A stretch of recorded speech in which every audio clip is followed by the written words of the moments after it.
Hello everyone, prepositions part 2 और first part में हमने प्रीपोजिशनल वर्ड्स के बारे में सीखा था। अब इसके अंदर हम एक एक प्रीपोजिशन जो इम्पोर्टेंट है उनको अलग अलग तरीके से उसके सारे रूल्स सीखेंगे।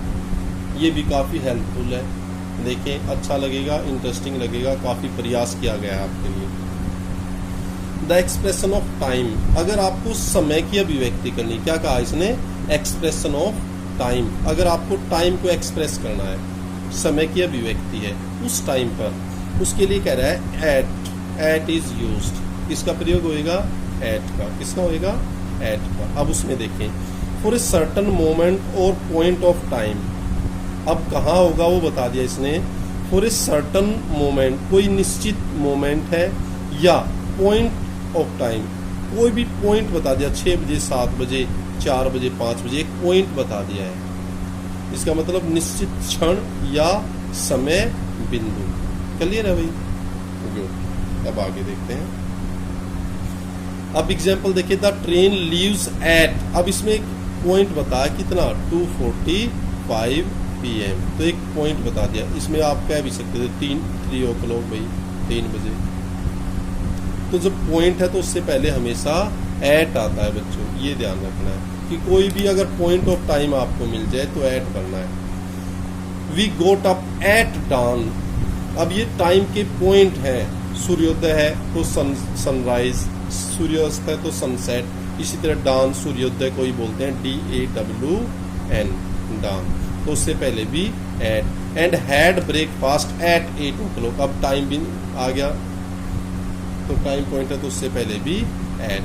क्लियर, आगे बढ़ते हैं। अब ये कुछ वर्ड्स हैं जो जहां पर आपको ये एट यूज करना है। नून मिल जाए उससे पहले एट नून, सनसेट है तो एट सनसेट, आधी रात है तो एट मिडनाइट। ये फिक्स है, इनके साथ यही आएगा। At the end of the concert, की जो फंक्शन है, जो कंसर्ट चला था उसके एंड में।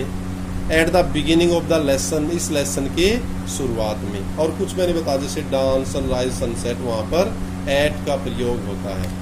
अब ये एक्सप्रेशन ऑफ टाइम के लिए एट बता दिया, कहाँ लगेगा, वो लगेगा एक फिक्स, एक सर्टन पॉइंट ऑफ टाइम के साथ।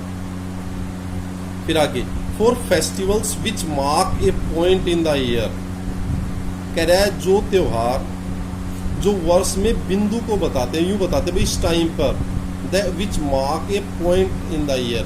वर्ष में भी यूं बताइए इस पॉइंट पे भाई, इस टाइम पे होएगा, तो उस टाइम पे। We have a holiday at Christmas and at Easter.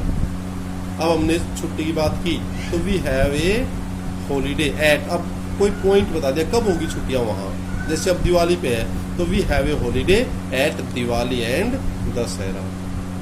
चलिए आगे बढ़ते हैं। इसके भी कुछ एग्जाम्पल, जैसे एट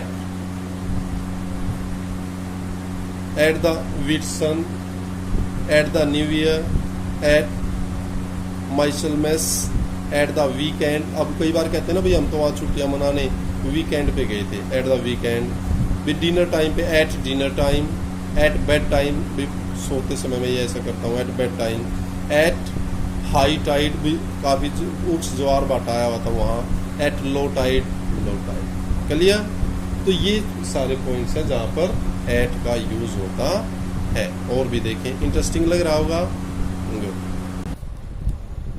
ऑन इज यूज्ड, तो नेक्स्ट देखते हैं ऑन कहाँ पर कैसे। अब एट का आपने देखा टाइम के संदर्भ में बताया मैंने पहले, एट और भी जगह यूज होता है, लेकिन यहाँ टाइम का डिस्कशन कर रहे हैं, एक्सप्रेशन ऑफ टाइम। अब ऑन की अगर बात करते हैं, ऑन देखें, for a specific whether it is given as a date. कोई भी एक स्पेसिफिक, एक निश्चित डेट बता दिया आपको भाई, निश्चित दिन या चाहे डेट दी गई हो, तो उस टाइम पर आप क्या लगाएंगे, ऑन। कोई भी फिक्स डेट हो वहाँ, उससे पहले हमेशा ऑन लगाते हैं। फॉर एग्जाम्पल आप देख लें, जैसे यूँ कहते भाई Christmas Day, on Christmas Day. New Year तो on New Year's Day, on Remembrance Day, on Good Friday, on one's birthday, on the anniversary of someone's on the death और ऑफ समवन सम हैपनिंग। तो कोई भी जब कोई भी निश्चित day या डेट होती है उससे पहले हमेशा ऑन का प्रयोग होता है। फॉर एग्जाम्पल भी देख लेते हैं, I will come on Friday. अब एक डे है तो उससे पहले भी हमेशा संडे मंडे कोई भी दिन होता है उससे पहले ऑन आता है। I will come on Friday. On Christmas day, अब ये क्रिसमस डे आ गया उससे पहले आ गया on. We will give each other presents. My sister was married on my 16th birthday. अब फिक्स बता दिया कहीं तो वहां क्या आ गया on. She was born on, अब ये डेट आ गई तो कोई भी फिक्स डे है डेट है तो उस तारीख पर या कोई स्पेसिफिक संदर्भ में कोई बात चले तो उससे पहले हमेशा ऑन आता है। जैसे यूं कहते हैं भाई हम 15 अगस्त को इंडिपेंडेंस डे सेलिब्रेट करते हैं ऑन 15 अगस्त। अगर कह देते 26 जनवरी को रिपब्लिक डे बनाया जाता है तो ऑन 26 जनवरी। समझ में आ भाई? गुड। फिर बता रहा ऑन टाइम के संदर्भ में और कहाँ यूज होएगा, for a specific part of any such day. इस तरह का कोई भी एक दिन है उसका एक विशेष पार्ट भी पूरा दिन है उसका भी एक स्पेसिफिक अगर पार्ट है तो वहां भी ऑन यूज होता है। फॉर एग्जाम्पल देख लें आप, on the night of July 15। अब 15 जुलाई की रात को तो वहां एक पार्ट बता दिया उसका दिन रात एक पार्ट है तो वहां उससे पहले ऑन। ऑन फ्राइडे आफ्टरनून भी दोपहर को और वो भी फ्राइडे की। On Wednesday evening, on Christmas day evening, on Diwali day. Clear? समझ में आ रहा होगा? Good. When we woke up on Christmas morning तो ऑन आ गया है यहाँ भाई। There was snow on the ground. तो ये सारी चीजें। अब एट देखा आपने टाइम के संदर्भ में एक्सप्रेशन ऑफ टाइम के लिए, फिर ऑन देखा वहां उसका कहाँ कहाँ यूज होएगा टाइम के एक्सप्रेशन के लिए।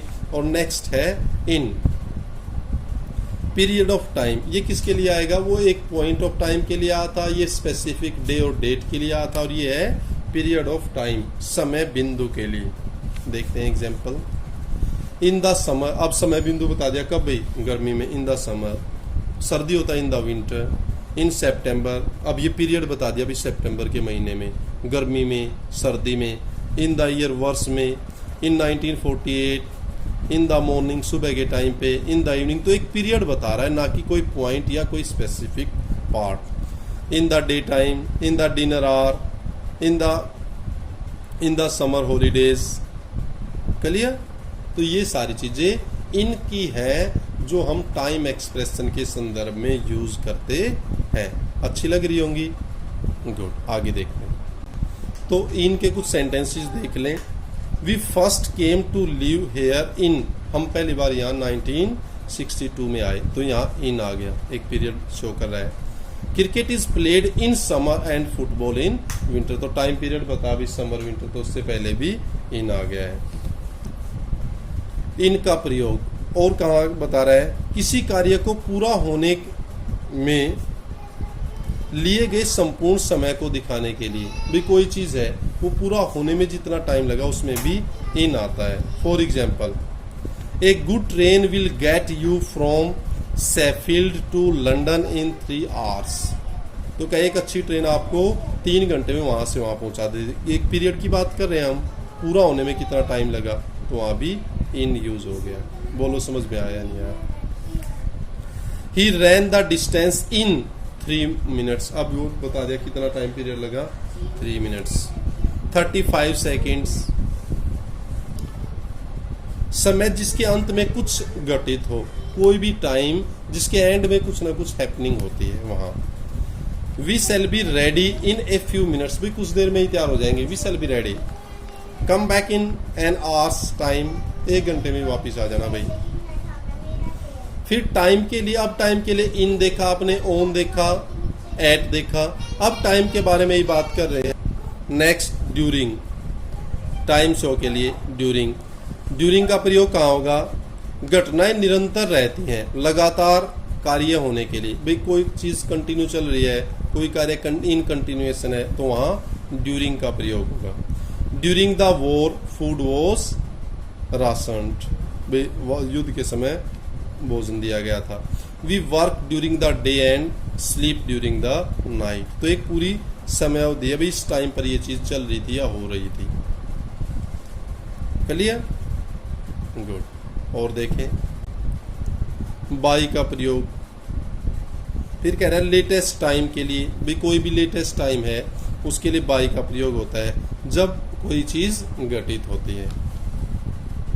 You must be home by the 10 o'clock, यूं कहते हैं भाई 10 बजे तक घर आ जाना है। You must be home at by. The work should be finish by next Friday. तो यहाँ पर एक फिक्स लिमिटेशन है उस टाइम तक, लेटेस्ट जब तक पहुंच जाना भाई। Applications for the post should be received by, भाई वो मिल जानी चाहिए अप्रैल 25। क्लियर? नेक्स्ट टाइम के लिए ही नेक्स्ट है फोर का प्रयोग, समय की अवधि या लम्हा। It rained heavily for 24 hours, तो उसने अब बता दिया 4। It rained heavily for 24 hours, भाई 24 घंटे तक 4 आ गया। I have not seen him for a month, मैंने 1 महीने से उसको नहीं देखा है। We have been waiting for over an hour, समझ में आ रहा है? और 4 they will not be here for another 2 hours, वो क्या अगले 2 घंटे तक फिर वो यहाँ नहीं होंगे। तो अब ये जो चीजें हैं, अगर टाइम शो करना अवधि, तो वहां 4 का प्रयोग हो गया। क्लियर? गुड। अब उसका एक आप समराइज अगर आप कर लें इन सब चीजों को, तो preposition at, on, in are not used if the noun giving a time. At, on, इनका कभी प्रयोग नहीं होता है अगर जो आपकी नाउन है गिविंग ए टाइम, वो समय को बता रही है, is preceded by an adjective. ये अगर ये वर्ब, ये जो प्रीपोजिशन है, उनका प्रयोग नहीं होता है अगर जो आपकी नाउन जो समय बता रही है वो उससे पहले एडजेक्टिव हो। एग्जाम्पल से समझ में आएगा। I met him last Friday, अब ये फ्राइडे आ गया और उससे पहले क्या आ गया? Adjective. I met him last Friday, तो उस टाइम पर इन एट ये नहीं लगेंगे। ये भी बहुत इंपॉर्टेंट है। ये अगर नाउन के बाद, नाउन से पहले एडजेक्टिव आ गया तो उस टाइम पर उनसे पहले इन, ऑन, एट नहीं लगता। We are going away next weekend, अब ये नेक्स्ट वीकेंड है, नेक्स्ट आ गया यहाँ, तो यहाँ she will be 18 next July, अगले जुलाई को, अब यहाँ पे वो कोई प्रीपोजिशन नहीं है। The doctor calls to see him every day, तो अब यहाँ to see him every day, समझ में आ गया होगा। तो जब वर्ब जो नाउन है उससे पहले एडजेक्टिव आ जाए, नाउन से पहले क्या आ जाए? एडजेक्टिव, एडजेक्टिव, नाउन से पहले एडजेक्टिव, तो उस टाइम पर इनका यूज नहीं होता है। Next, every morning, every night, every evening, every week, next week, next month, next year, next Monday, last week, last year, last month, ये सारे के सारे इसी रूल को अप्लाई करते हैं। अगर ये वर्ड्स आए हुए हैं तो उस टाइम पर आप प्रीपोजिशन इन, ऑन, एट का यूज नहीं करेंगे। अब समझ में आ गया होगा, इंपॉर्टेंट था ना? गुड। आगे देखते हैं। Next, a week, next Monday, a fortnight, next Friday, next Saturday evening, next Christmas, last Christmas, तो इनसे पहले आप in, on, at preposition time के लिए नहीं लगाएंगे। जब समय देने वाली नाउन से पहले तो एडजेक्टिव आए तो लास्ट फ्राइडे प्रीपोजिशन का प्रयोग नहीं होता। ये वही चीजें बता रखी हैं आपको भी, यस्टरडे, टुडे और टुमारो। तो अब यस्टरडे, टुडे और टुमारो है तो ये भी बता, लास्ट एटसेट्रा, तो प्रीपोजिशन का प्रयोग नहीं होता है। ये सारी चीजें आपको बता दी गई हैं और इम्पोर्टेंट भी थी और आप इंटरेस्टिंग भी लगेंगी, और आपके लिए बहुत सारी बुक्स की स्टडी करके आपके लिए ये बेहतरीन मटेरियल लाया गया है। तो आप मैं आशा करता हूँ कि आप इसका सदुपयोग करेंगे, यूटिलाइज करेंगे और बहुत सारी चीज़ें इससे सीखेंगे भी। Thank you, thanks a lot, keep on enjoying, keep on learning, thank you.